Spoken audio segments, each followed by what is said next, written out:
Restaurant Unstoppable. Inspire, empower, and transform the industry. I bought it, and I remember that place was, it was way out of control. It was losing about $10,000 a month.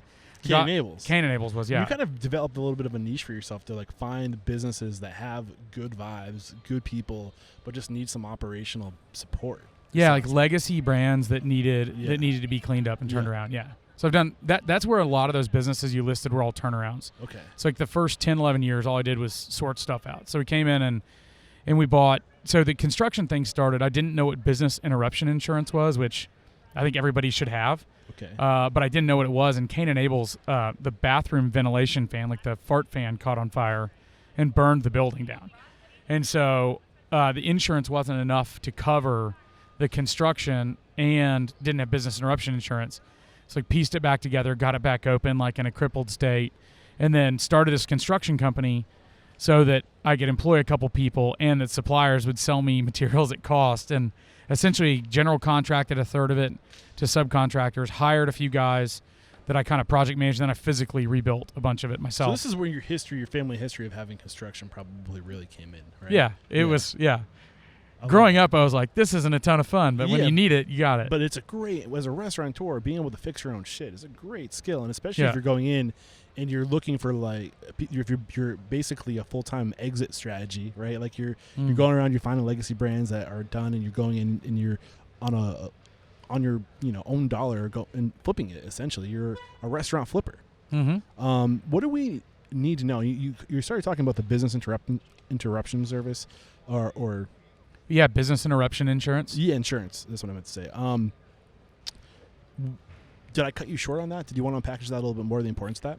Yeah, it's just, if people don't know what it is, they should talk to their insurance agent about it. It's essentially if you have a catastrophic event and your business has to close because of it, the business interruption insurance will pay the difference of what you would have made versus what you did make. So you can keep your employees. Yeah, and pay your rent and keep your business. Exactly. Yeah, it'll pay everything. Yeah. So episode 641 is a recording I did with an insurance broker. And we cover all the insurances that most restaurants don't think they need that they really do.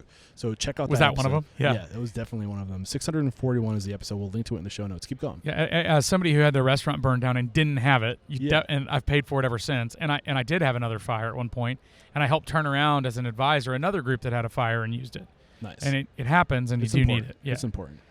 So got it turned around. It was way, way out of control. I remember the bar manager was like, at one point, passed out on the floor behind the bar, face down, which, it's pretty disgusting to pass out on a bar face down. But anyway, I essentially got a mentor then who was a bar owner in Austin, and he's got tremendous amount of success. And I called him and said, hey, I need some help. Like this is out of control, and these guys are, I'm having trouble getting it under control. So what was different about this flip versus the other flip? In the first flip, you said that you just were able to kind of clean things up a little bit and put some systems in place and start tracking the financials. It was like the big thing. Yeah, the second one didn't have the kind of the employees weren't as there were some employees who were really cared and there was we ended up the way I got it under control is I got like I ended up firing half the staff one night for stealing. Yeah. Right, I put a hat on real low in the crowd. I was only 21. They couldn't tell me from anyone else, and I just watched people put money in their pocket.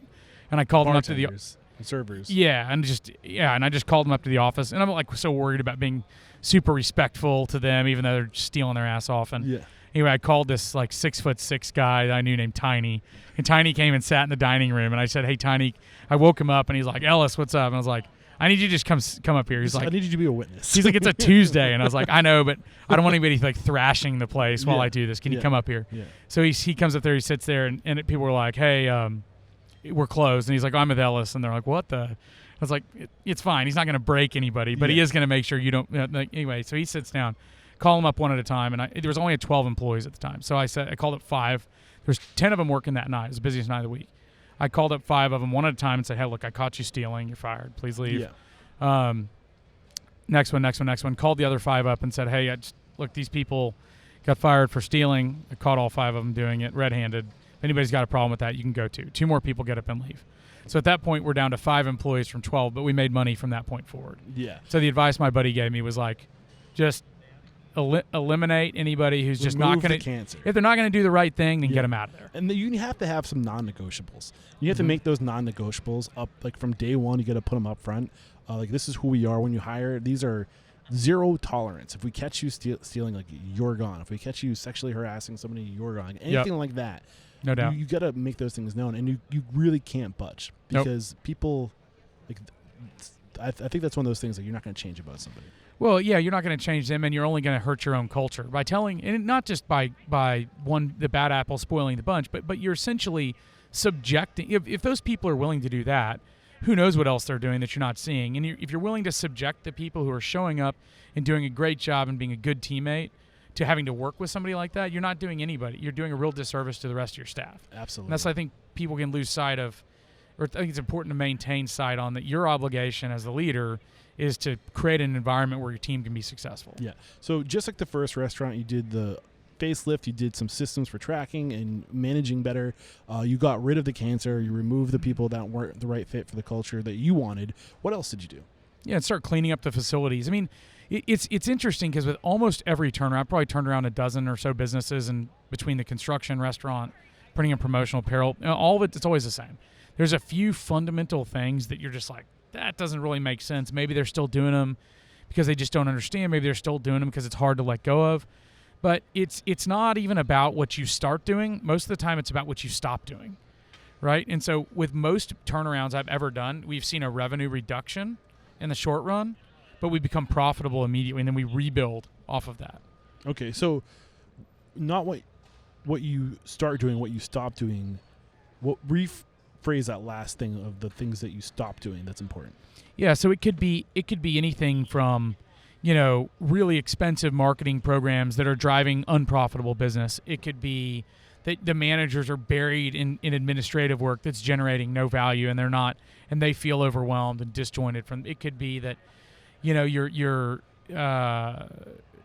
requiring employees to do something that takes their focus away from service. I mean, there's umpteen number of things, right? And so the trend is stop doing inefficient things.